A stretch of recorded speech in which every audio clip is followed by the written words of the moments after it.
చంద్రుని ఎందుకు కలిపాడు ఆ కలయిక కలగా ఎందుకు మార్చాడు ఆ కథ రాసిన దేవుడన్నవాడు కరుణన్నది ఎరుగని కటిక గుండెవాడు నా కథలో ఆ దేవుడు ఎంతటి దయ చూపించాడు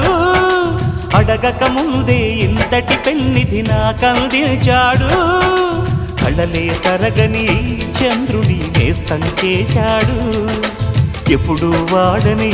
కలువని చెలిగా ఇచ్చాడు ఓ